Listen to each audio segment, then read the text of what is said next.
Capítulo 13. Género. El género está en todo. Todo tiene su principio masculino y femenino. El género se manifiesta en todos los planos. El Kybalión. El séptimo gran principio hermético, el principio de género, encierra la verdad de que el género se manifiesta en todas las cosas, de que los principios masculinos y femeninos están siempre presentes en plena actividad en todos los fenómenos y en cada uno de los planos de la vida. En este punto es bueno llamar la atención sobre el hecho de que el género, en su sentido hermético, y el sexo, en la acepción ordinaria aceptada del término, no son lo mismo.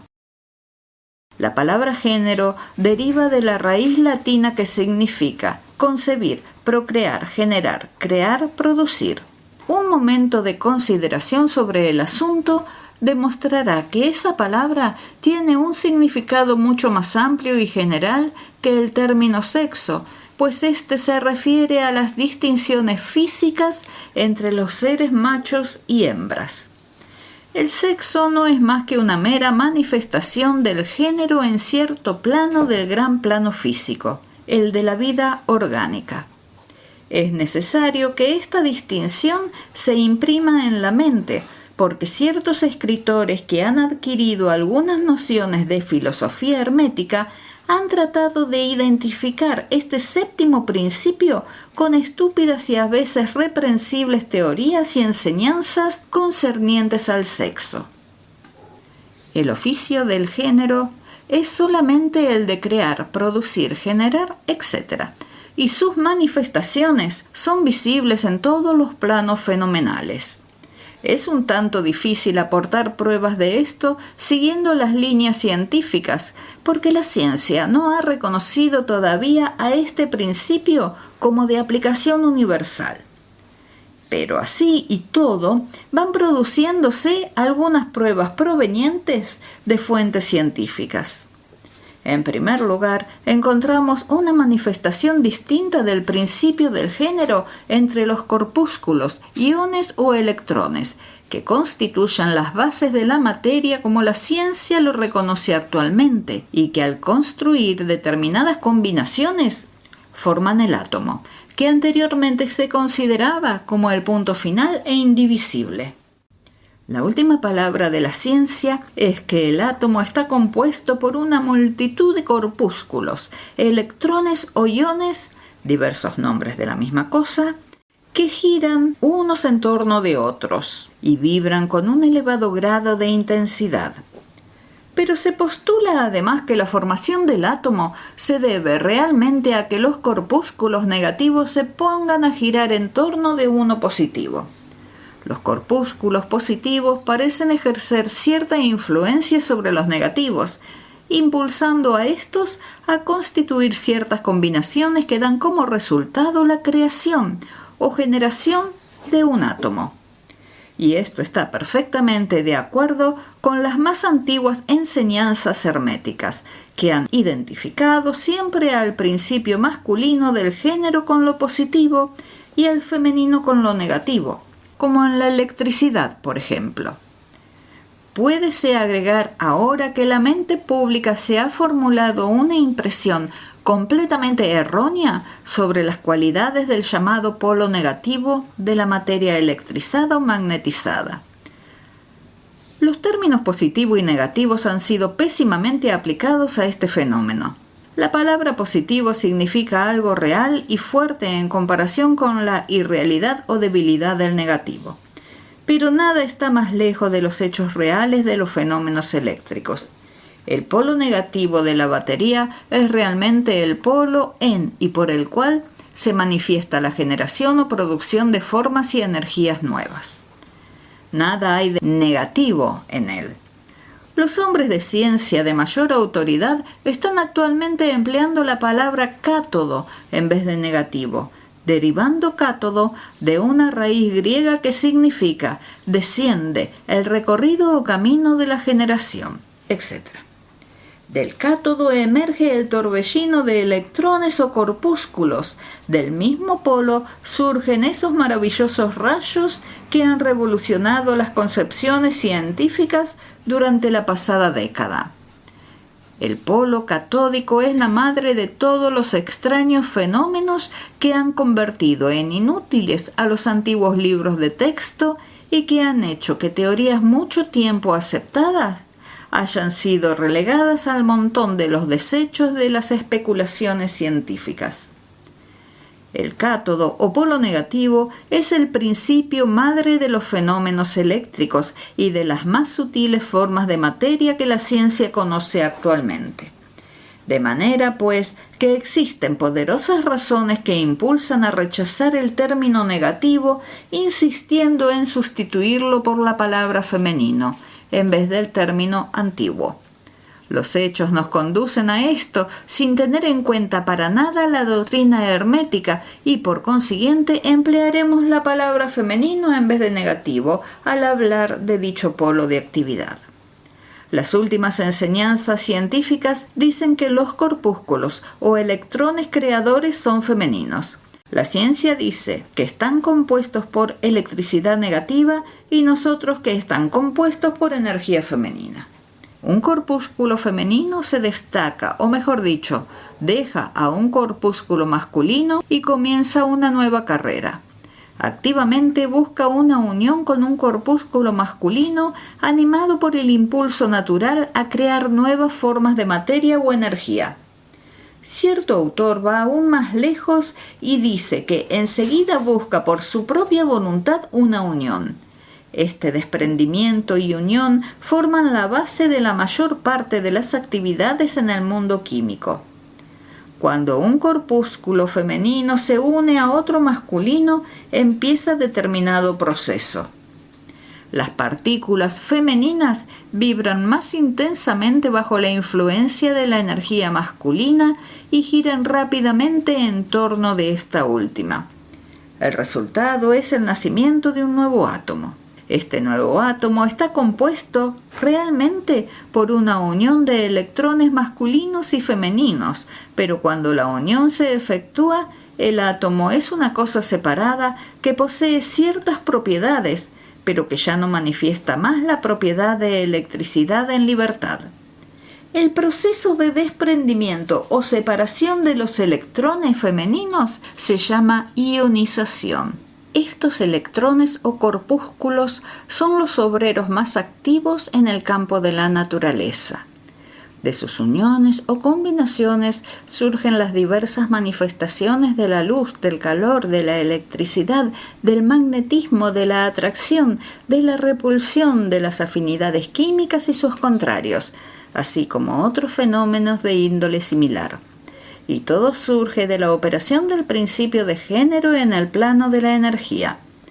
El papel del principio masculino parece ser el de dirigir a cierta energía inherente hacia el principio femenino, poniendo así en actividad el proceso creador.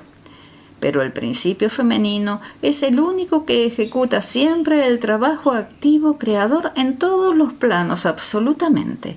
Pero sin embargo, cada principio es incapaz de energía operadora sin la ayuda del otro. En algunas de las formas de la vida, los dos principios se combinan en un solo organismo. Por esta razón, todo en el mundo orgánico manifiesta ambos géneros. Siempre está el principio masculino presente en la forma femenina. Las enseñanzas herméticas comprenden en gran parte la operación de los dos principios del género en la producción y manifestación de las diversas formas de energía, etc. Pero no es necesario entrar en detalle sobre el mismo en este asunto, pues no es posible endosarlas momentáneamente con pruebas científicas que aún no existen, debido a que la ciencia no ha progresado todavía suficientemente. Pero el ejemplo expuesto sobre los fenómenos de los electrones o corpúsculos demuestra que la ciencia está en el verdadero camino y también da una idea general sobre los principios subyacentes.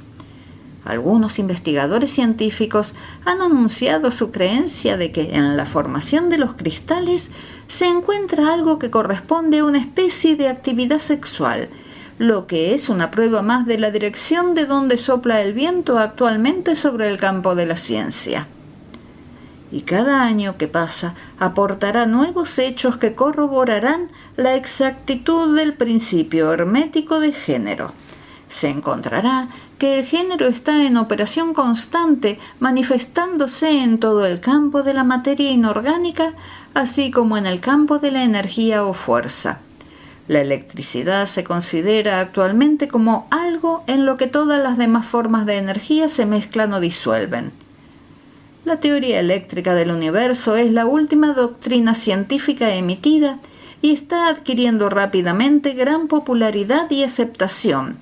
Y de esto se deduce que si hemos podido descubrir en el fenómeno de la electricidad, en la misma raíz o fuente de sus manifestaciones, una evidencia clara e inequívoca de la presencia del género y de sus actividades, se puede afirmar sin miedo que la ciencia llegará últimamente a ofrecer pruebas de la existencia en todos los fenómenos del universo de ese gran principio hermético, el principio de género.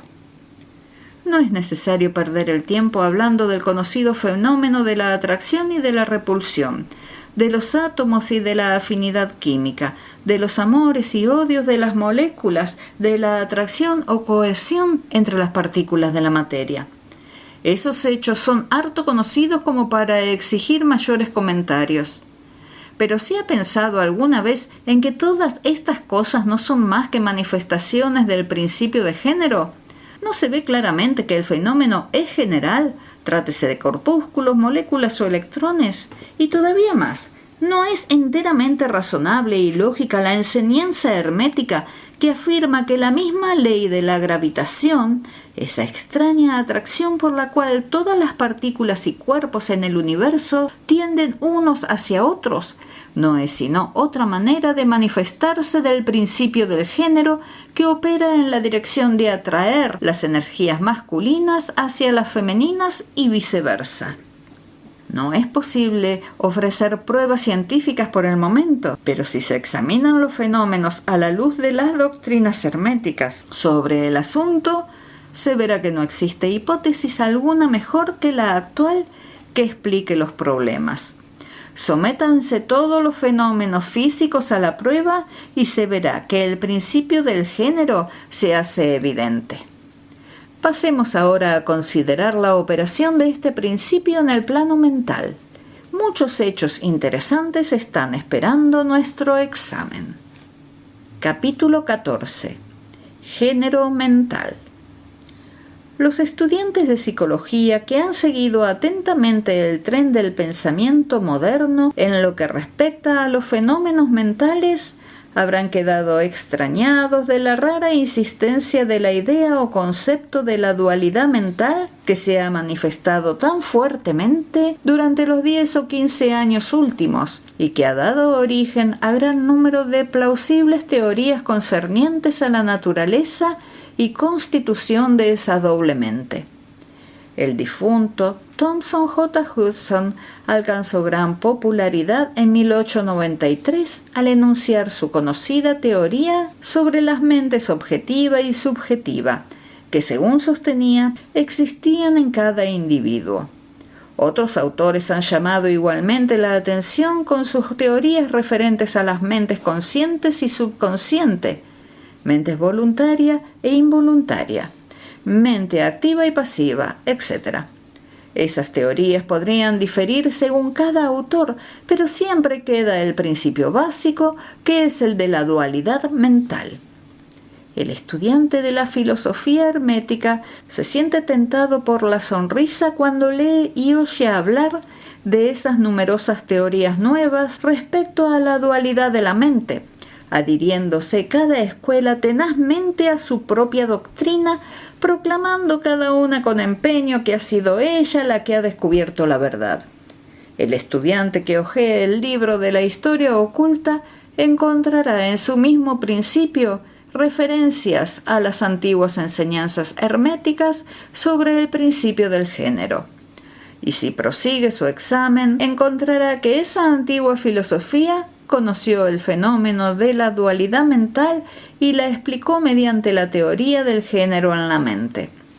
Este concepto del género mental puede ser explicado en pocas palabras a los estudiantes, ya que se han familiarizado con las teorías modernas que aluden al mismo. El principio masculino de la mente corresponde a la llamada mente objetiva, mente consciente, mente voluntaria o activa, etc., en tanto que el principio femenino corresponde a la llamada mente subjetiva, subconsciente, involuntaria, pasiva, etc.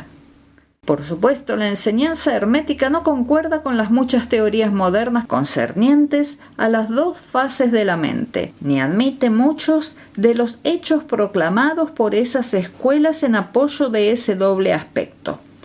Si indicamos la base de la concordancia, es para facilitar al estudiante la asimilación de los conocimientos adquiridos con anterioridad sobre la filosofía hermética. Los estudiantes de Hudson conocerán la proposición que se hace en el principio del segundo capítulo de su obra The Law of Physical Phenomena, la ley de los fenómenos psíquicos, que dice: la jeringonza mística de los filósofos herméticos expresa la misma idea general, o sea, la dualidad de la mente. Si el doctor Hudson se hubiera tomado el trabajo de descifrar algo más la jeringonza mística de la filosofía hermética, hubiera recibido mucha luz sobre el punto de la dualidad de la mente, pero entonces quizás su obra más interesante no hubiera sido escrita. Consideremos ahora las enseñanzas herméticas concernientes al género mental. Los instructores herméticos imparten enseñanzas concernientes a este punto, pidiendo a sus discípulos que se atengan al proceso de su propia conciencia, a su propio yo. El discípulo fija entonces su atención internamente sobre el ego que está en cada uno de nosotros. Cada estudiante ve que su propia conciencia le da como primer resultante de la existencia de su yo soy. Esto al principio parece ser la palabra final de la conciencia, pero un examen ulterior desprende el hecho de que esto, yo soy, puede separarse en dos partes distintas o aspectos que, si bien trabajan al unísono y en conjunción, sin embargo pueden ser separadas en la conciencia. Si bien al principio parece que solo existe un único yo, un examen más cuidadoso revela que existe un yo y un mí. Este par mental difiere en características y naturaleza, y el examen de esta, así como de los fenómenos que surgen de la misma, arrojan gran luz sobre muchos de los problemas de la influencia mental. Comencemos considerando el mí, que generalmente se confunde con el yo, si no se profundiza mucho en los recesos de la conciencia. El hombre piensa de sí mismo, en su aspecto de mí o me, como si estuviera compuesto por ciertos sentimientos sagrados, gustos y disgustos, hábitos, lazos especiales, características, etc. Todo lo cual forma su personalidad o el ser que conoce él mismo y los demás. El hombre sabe que estas emociones y sentimientos cambian, que nacen y mueren, que están sujetos al principio del ritmo y el de la polaridad, cuyos principios los llevan de un extremo a otro. También piensa de sí mismo como cierta suma de conocimientos agrupados en su mente que forman así una parte de él. Este es el mí o me del hombre. Pero quizás hemos procedido demasiado aprisa. El mí de muchos hombres está compuesto en gran parte de la conciencia que tiene de su propio cuerpo y de sus propios apetitos físicos, etc. Y estando su conciencia limitada en alto grado a su naturaleza corporal, prácticamente viven allí. Algunos hombres van tan allá en esto que consideran su apariencia personal como parte de su mí y realmente la consideran parte de sí mismos. Un escritor dijo con mucho humorismo en una oportunidad que el hombre se compone de 3 partes: alma, cuerpo y vestidos. y esto haría que muchos perdieran su personalidad si se les despojara de sus vestidos. Pero aún aquellos que no están tan estrechamente esclavizados con la idea de su apariencia personal, lo están por la conciencia de sus cuerpos. No pueden concebirse sin él. Su mente les parece que es algo que pertenece a su cuerpo, lo que en muchos casos es realmente cierto. Pero conforme el hombre adelanta en la escala de la conciencia, va adquiriendo el poder de desprender a su mí de esa idea corporal y puede pensar de su cuerpo que es algo que pertenece a su propia parte mental. Pero aún entonces es muy capaz de identificar el mí completamente con sus estados mentales, sensaciones, etc., que siente existen dentro de él. E identificará esos estados consigo mismo, en vez de estimarlos como simples cosas producidas por su mentalidad, existentes en él, dentro de él y proviniendo de él, pero que sin embargo no son él mismo. Puede comprobar también que esos estados cambian mediante un esfuerzo volitivo y que es capaz de producir una sensación o estado de naturaleza completamente opuesta de la misma manera, y sin embargo sigue existiendo siempre el mismo mí. Después de un tiempo, podrá así dejar a un lado esos diversos estados mentales, emociones, sentimientos, hábitos, cualidades, características y otras posesiones personales, considerándolas como una colección de cualidades, curiosidades o valiosas posesiones del no mí. Esto exige mucha concentración mental y poder de análisis de parte del estudiante. Pero ese trabajo es posible y hasta los que no están muy adelantados pueden ver en su imaginación cómo se realiza el proceso descrito. Después de realizado ese ejercicio, el discípulo se encontrará en posesión consciente de un ser que puede ser considerado bajo su doble aspecto de yo y de mí. El mí se sentirá como algo mental en lo que pueden producirse los pensamientos, ideas, emociones, sentimientos y otros estados mentales. Puede ser considerado como si fuera una matriz mental, según decían los antiguos, capaz de generar mentalmente. Este mí se denuncia a la conciencia poseyendo poderes de creación y generación latentes de todas clases. Este mí se denuncia a la conciencia poseyendo poderes de creación y generación latentes de todas clases. Su poder de energía creadora es enorme según puede sentirlo uno mismo. Pero a pesar de todo, se tiene la conciencia de que debe recibir alguna forma de energía, bien del mismo yo inseparable compañero, o bien de algún otro yo, a fin de que así pueda producir sus creaciones mentales. Esta conciencia aporta consigo una realización de la enorme capacidad de trabajo mental y de poder creador que encierra. El estudiante encuentra pronto que no es todo lo que hay en conciencia íntima, pues ve que existe un algo mental que puede querer que el mí obre de acuerdo con cierta línea creadora y que sin embargo permanece aparte como testigo de esa creación mental. A esta parte de sí mismo se le da el nombre de yo y puede reposar en su conciencia a voluntad. Allí se encuentra no una conciencia de una capacidad de generar y crear activamente en el sentido del proceso gradual común a las operaciones mentales, sino más bien de la conciencia de una capacidad de proyectar una energía del yo al mí, querer que la creación mental comience y proceda.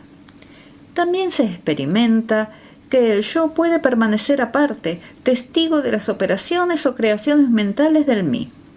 Este doble aspecto existe en la mente de toda persona.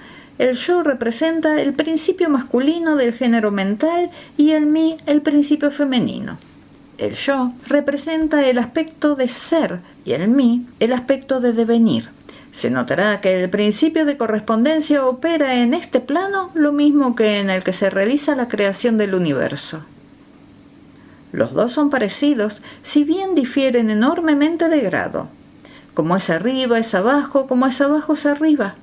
Estos aspectos de la mente, los principios masculinos y femeninos, el yo y el mí, considerados en relación con los fenómenos psíquicos y mentales ya conocidos, dan la clave maestra para dilucidar la operación y manifestación de esas nebulosas regiones de la mente.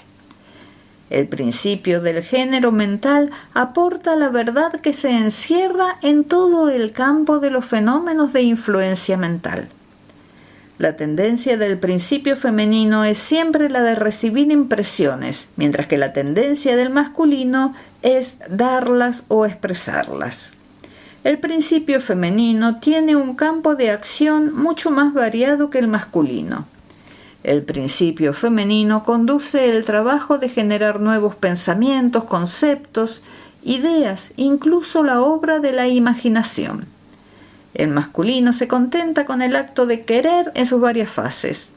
Sin embargo, sin la ayuda activa de la voluntad del principio masculino, el femenino puede contentarse con generar imágenes mentales que son el resultado de impresiones recibidas del exterior en vez de producir creaciones mentales originales.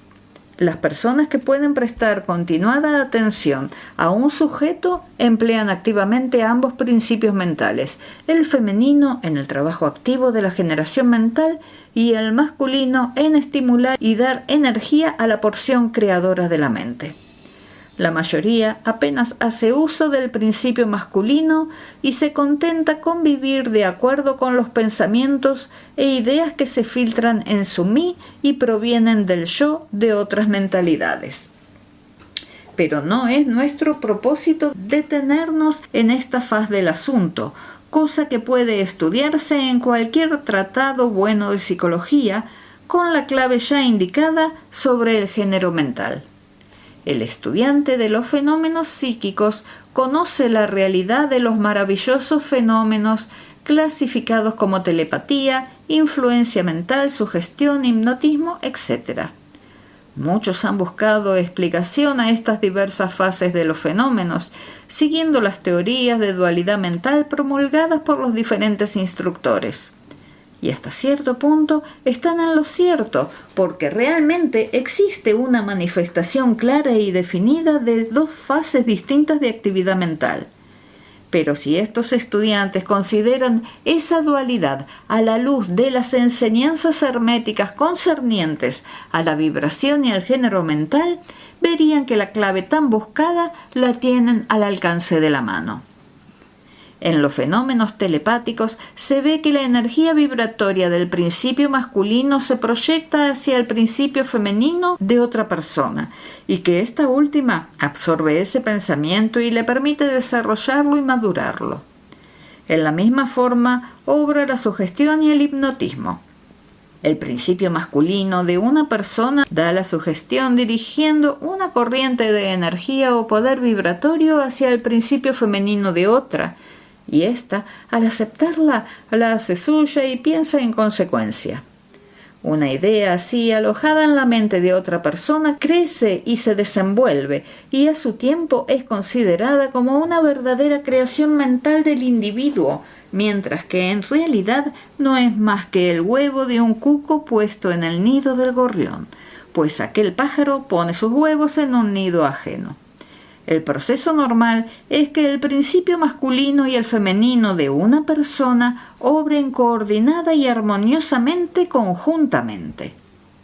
Pero, desgraciadamente, el principio masculino del hombre corriente es demasiado inerte y perezoso para obrar, y el despliegue de poder volitivo es muy ligero, y en consecuencia la mayoría está dirigida por las mentes y voluntades de los demás, a quienes se permite querer y pensar por uno mismo.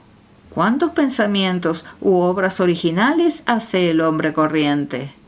¿No es la mayoría de los hombres simple sombra o eco de los que tienen una mente o voluntad más fuerte que la suya? La perturbación proviene de que el hombre corriente descansa casi completamente en su conciencia del mí y no comprende que realmente tiene un yo. Está polarizado en su principio femenino mental y su principio masculino, en el que reside la voluntad, está inactivo e inerte. El hombre fuerte del mundo manifiesta invariablemente el principio masculino de voluntad y su fuerza depende materialmente de este hecho. En vez de vivir en las impresiones que le producen otras mentalidades, domina su propia mente mediante su voluntad, obteniendo así la clase de imágenes mentales que quiere y domina, y dominando así también las mentes ajenas de la misma manera. Contémplese un hombre fuerte y véase cómo se las arregla para implantar sus gérmenes mentales en la mente de las masas, obligándolas así a pensar de acuerdo con sus deseos.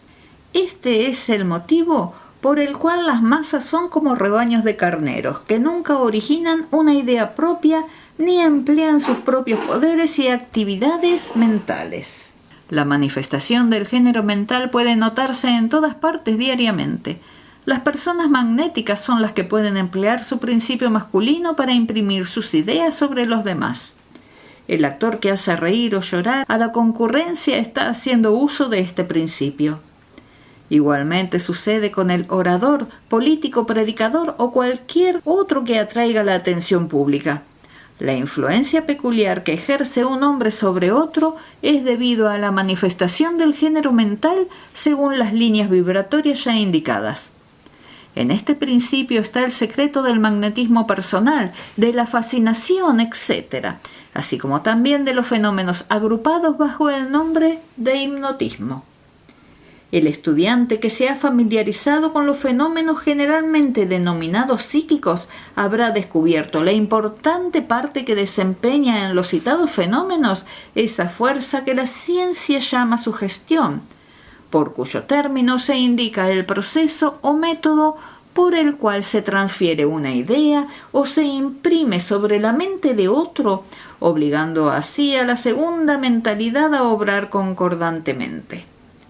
Una verdadera comprensión de la sugestión es necesaria para comprender inteligentemente los varios fenómenos psíquicos a que la sugestión da origen. Pero aún es necesario el conocimiento de la vibración y del género mental, porque todo el principio sugestivo depende de estos. Los escritores sobre la materia de sugestión dicen que la mente objetiva o voluntaria es la que hace la impresión mental o sugestión sobre la mente subjetiva o involuntaria, pero no describen el proceso ni indican alguna analogía mediante la cual sea más fácil comprender la idea. Si se contempla el asunto a la luz de las enseñanzas herméticas, se verá que la energetización del principio femenino por la energía vibratoria del masculino está de acuerdo con las leyes universales de la naturaleza. Y el mundo natural ofrece innumerables analogías que facilitan la comprensión del principio. En realidad, la doctrina hermética afirma que la misma creación del universo obedece a dicha ley, y que en todas las manifestaciones creadoras sobre los planos espiritual, mental y físico, siempre está en operación el principio de género, la expresión de los principios masculino y femenino. Como es arriba es abajo, como es abajo es arriba. Y aún más que esto, cuando se comprende este principio, se es capaz de clasificar inteligentemente de inmediato los variados fenómenos psicológicos en vez de quedarse confuso ante ellos. El principio realmente trabaja en la práctica, porque está basado sobre las leyes universales e inmutables de la vida. No entraremos ahora en una dilucidación detallada de los diversos fenómenos concernientes a la influencia mental o a la actividad psíquica. Hay muchos libros, en su mayor parte muy buenos, que se han escrito últimamente sobre el asunto. Los hechos principales señalados en esas obras son exactos, aunque los diversos autores tratan de explicarlos por las diferentes teorías de su propia cosecha. El estudiante puede familiarizarse con estas materias y utilizando la doctrina del género mental podrá coordinar convenientemente la masa caótica de teorías y enseñanzas en conflicto y podrá además adueñarse completamente del asunto si a ello se sintiera inclinado. El objeto de esta obra no es el de dar una explicación extensa de los fenómenos psíquicos, sino más bien el de indicar sencillamente la clave maestra que abre las muchas puertas que conducen al templo del saber, si se desea explorar su interior. Creemos que al examinar las enseñanzas encerradas en el Kybalión es fácil encontrar la explicación de muchas dificultades que confunden. De nada sirve entrar en detalles referentes a las muchas características de los fenómenos psíquicos y mentales si al estudiante les son dados los medios para comprender el asunto que atrae su atención. Con la ayuda del Kybalión se puede entrar en cualquier biblioteca, pues la antigua luz de Egipto iluminará las páginas confusas y los problemas oscuros.